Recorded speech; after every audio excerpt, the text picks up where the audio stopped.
ಇವತ್ತು ಅಂದ್ರೆ July 31ರಂದು KS notification ಆಗಿದೆ.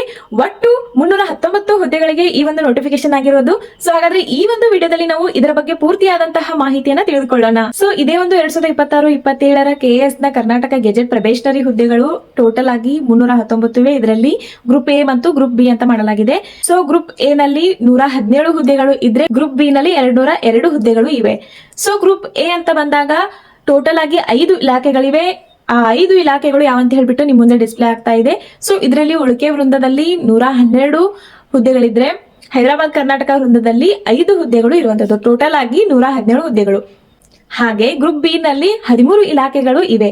ಅದರಲ್ಲಿ ಉಳಿಕೆ ವೃಂದದಲ್ಲಿ 185 ಹುದ್ದೆಗಳು ಇದ್ರೆ ಹೈದರಾಬಾದ್ ಕರ್ನಾಟಕ ವೃಂದದಲ್ಲಿ 17 ಹುದ್ದೆಗಳು. ಸೊ ಟೋಟಲ್ ಆಗಿ 202 ಹುದ್ದೆಗಳು. ಸೊ ಗ್ರೂಪ್ ಎ ಮತ್ತು ಗ್ರೂಪ್ ಬಿ ಟೋಟಲ್ ಆಗಿ 319 ಹುದ್ದೆಗಳು ಇವೆ. ಅಪ್ಲಿಕೇಶನ್ ಸ್ಟಾರ್ಟಿಂಗ್ ಡೇಟ್ ಬಂದ್ಬಿಟ್ಟು ಆಗಸ್ಟ್ 1 ಆಗಿರ್ತದ. ಕೊನೆಯ ದಿನಾಂಕ ಬಂದ್ಬಿಟ್ಟು ಆಗಸ್ಟ್ 31 ಆಗಿರ್ತದ. ಮತ್ತು ಪ್ರಿಲಿಮ್ಸ್ ಎಕ್ಸಾಮ್ ಬಂದ್ಬಿಟ್ಟು ನವೆಂಬರ್ 15ರಂದು ಪ್ರಿಲಿಮ್ಸ್ ಎಕ್ಸಾಮ್ ಇರುವಂತದ್ದು. ಈ ಒಂದು ಹುದ್ದೆಗೆ ಎಜುಕೇಶನ್ ಕ್ವಾಲಿಫಿಕೇಶನ್ ಬಂದ್ಬಿಟ್ಟು ಡಿಗ್ರಿ ಕಂಪ್ಲೀಟ್ ಆಗಿರಬೇಕು. ಮತ್ತು ಏಜ್ ಲಿಮಿಟ್ ಅಂತ ಬಂದಾಗ ಕನಿಷ್ಠ 21 ವರ್ಷ ನಿಮಗೆ ಕಂಪ್ಲೀಟ್ ಆಗಿರಬೇಕು. ಗರಿಷ್ಠ ಅಂತ ಬಂದಾಗ ಸಾಮಾನ್ಯ ಅರ್ಹತೆಯ ಅಭ್ಯರ್ಥಿಗಳಿಗೆ 40 ವರ್ಷಗಳು. ಮತ್ತೆ ಪ್ರವರ್ಗ 2A 2B 3A 3B ಅಭ್ಯರ್ಥಿಗಳಿಗೆ 43 ವರ್ಷಗಳು. SC ST ಪ್ರವರ್ಗ 1 ಇರೋರಿಗೆ 45 ವರ್ಷಗಳು ಏಜ್ ಲಿಮಿಟ್ ಇರ್ತದ. ಸೊ ನೀವು ಎಷ್ಟು ಬಾರಿ ಈ ಒಂದು ಎಕ್ಸಾಮ್ ಅನ್ನ ಬರೀಬಹುದು ಮತ್ತೆ ಟ್ರೈ ಮಾಡಬಹುದು ಅಂತ ಬಂದಾಗ ಜನರಲ್ ಮೆರಿಟ್ದವರು 5 ಬಾರಿ ಪ್ರಯತ್ನ ಮಾಡಬಹುದು. ಆಮೇಲೆ OBC ಅಂತ ಬಂದಾಗ 7 ಬಾರಿ. ಆಮೇಲೆ SC ST ಬಂದಾಗ ಅವರಿಗೆ ಪ್ರಯತ್ನದ ಮಿತಿ ಇರುವುದಿಲ್ಲ. ಅಪ್ಲಿಕೇಶನ್ ಫೀಸ್ ಬಂದ್ಬಿಟ್ಟು ಜನರಲ್ ಮೆರಿಟ್ದವರಿಗೆ 600 ಇರುವಂತದ್ದು, OBC ದವರಿಗೆ 300 ಇರುವಂತದ್ದು, ಮಾಜಿ ಸೈನಿಕ ಅಭ್ಯರ್ಥಿಗಳಿಗೆ 50 ರೂಪೀಸ್ ಇರುವಂತದ್ದು ಮತ್ತು SC ST ಮತ್ತೆ ಪ್ರವರ್ಗ 1 ಹಾಗೂ ಅಂಗವಿಕಲ ವಿದ್ಯಾರ್ಥಿಗಳಿಗೆ ಶುಲ್ಕದ ಪಾವತಿಯಿಂದ ವಿನಾಯಿತಿ ನೀಡಲಾಗಿದೆ. ಸೊ ನಿಮಗೆ 3 ಒಂದು ಸರ್ವಿಸಸ್ ನಲ್ಲಿ ಫಿಸಿಕಲ್ ಇರುವಂತದ್ದು. ಸೊ ಹಾಗಾದ್ರೆ ಅವು ಯಾವ ಅಂತ ಹೇಳಿ ನೋಡೋಣ. ಕರ್ನಾಟಕ ಪೊಲೀಸ್ ಸೇವೆ ಅಂದ್ರೆ DYSP ಅಂತ ಬರ್ತದ. ಸಿವಿಲ್ ಒಳಗ ಗ್ರೂಪ್ ಎ ಒಳಗ್ ಬರುವಂತದ್ದು. ಅದರಲ್ಲಿ ಪುರುಷರಿಗೆ 165 ಸೆಂಟಿಮೀಟರ್ ಹೈಟ್ ಇರಬೇಕಾಗಿರ್ತದ. ಮಹಿಳೆಯರಂತ ಬಂದಾಗ 157 ಸೆಂಟಿಮೀಟರ್ ಆಗಿರ್ತದ. ಕರ್ನಾಟಕ ಕಾರಾಗೃಹ ಸೇವೆ ಅಂತ ಬಂದಾಗ ಪುರುಷರಿಗೆ 168 ಸೆಂಟಿಮೀಟರ್ ಇರಬೇಕು ಮತ್ತೆ ಮಹಿಳೆಯರಿಗೆ 157 ಸೆಂಟಿಮೀಟರ್ ಇರಬೇಕು.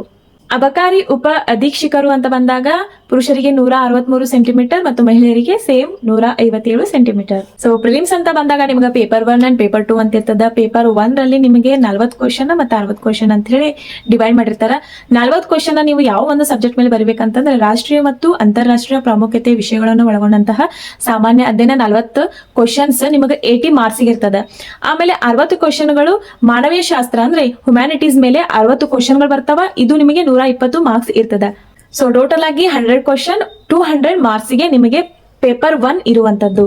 ಪೇಪರ್ 2 ಕೂಡ ನಿಮಗೆ 200 ಮಾರ್ಕ್ಸ್ ಗೆ ಇರ್ತದ. ಬಟ್ ಇದರಲ್ಲಿ 40 ಕ್ವಶನ್ 30 ಮತ್ತೆ 30 ಅಂತ ಹೇಳಿ 3 ಒಂದು ಕೆಟಗರಿನ ಮಾಡಿರ್ತಾರೆ. ಸೊ 40 ಕ್ವಶನ್ಸ್ ನಿಮಗೆ ರಾಜ್ಯದ ಪ್ರಾಮುಖ್ಯತೆಗೆ ಸಂಬಂಧಿಸಿದ ಸಾಮಾನ್ಯ ಅಧ್ಯಯನದ ಮೇಲೆ ಬಂದ್ರೆ 30 ಕ್ವಶನ್ಗಳು ಸಾಮಾನ್ಯ ವಿಜ್ಞಾನ ಮತ್ತು ತಂತ್ರಜ್ಞಾನ, ಪರಿಸರ ಮತ್ತು ಪರಿಸರ ವಿಜ್ಞಾನದ ಮೇಲೆ 30 ಕ್ವಶನ್ಗಳು ಬರ್ತಾವ.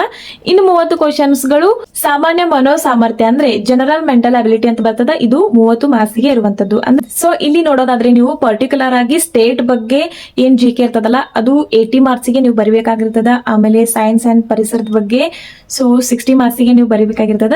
ಆಮೇಲೆ ಮೆಂಟಲ್ ಅಬಿಲಿಟಿ ಬಗ್ಗೆ 60 ಮಾರ್ಕ್ಸ್ ಇರುವಂತದ್ದು. ಸೊ ಟೋಟಲ್ ಆಗಿ 200 ಮಾರ್ಕ್ಸ್ ನಿಮಗೆ ಪೇಪರ್ 2 ನಲ್ಲಿ ಇರುವಂತದ್ದು. ಸೊ ಇದಿಷ್ಟು ಪ್ರಿಲಿಮ್ಸ್ ಆಗಿತ್ತು. ಆ ಪ್ರಿಲಿಮ್ಸ್ ಏನೇನ್ ಸಿಲೆಬಸ್ ಅದ ಅಂತ ಹೇಳ್ಬಿಟ್ಟು ಟೋಟಲ್ PDF ಅನ್ನ ನಾನು ಟೆಲಿಗ್ರಾಮ್ ನಲ್ಲಿ ಅಪ್ಲೋಡ್ ಮಾಡ್ತೀನಿ. ಸೊ ಇವಾಗೇ ನಾನು ಹೇಳ್ತಾ ಇದ್ದೀನಲ್ಲ ಕಂಪ್ಲೀಟ್ ನೋಟಿಫಿಕೇಶನ್ PDF ಅನ್ನ ನಾನು ಆಲ್ರೆಡಿ ಟೆಲಿಗ್ರಾಮ್ ನಲ್ಲಿ ಅಪ್ಲೋಡ್ ಮಾಡಿದ್ದೀನಿ. ಸೊ ನೀವು ಟೆಲಿಗ್ರಾಮ್ಗೆ ಜಾಯ್ನ್ ಆಗಿ ಆ ಒಂದು PDF ಅನ್ನ ಡೌನ್ಲೋಡ್ ಮಾಡ್ಕೋಬಹುದು. ಮೇನ್ಸ್ ಸಿಲೆಬಸ್ ಕೂಡ ಈ ಒಂದು ವಿಡಿಯೋದ ಲಾಸ್ಟ್ ನಲ್ಲಿ ನಿಮಗೆ ಡಿಸ್ಪ್ಲೇ ಮಾಡಿರ್ತೀನಿ. ಮತ್ತೆ PDF ನಲ್ಲೂ ಕೂಡ ಅದು ಇರುವಂತದ್ದು. ಸೊ ಇದು ಒಂದು KS ಎಕ್ಸಾಮ್ ನ ಕಂಪ್ಲೀಟ್ ನೋಟಿಫಿಕೇಶನ್ ಆಗಿತ್ತು. ಮತ್ತೆ ನೆಕ್ಸ್ಟ್ ವಿಡಿಯೋದಲ್ಲಿ ಸಿಗೋಣ. ಅಲ್ಲಿವರೆಗೂ thank you for watching. Take care. Bye bye.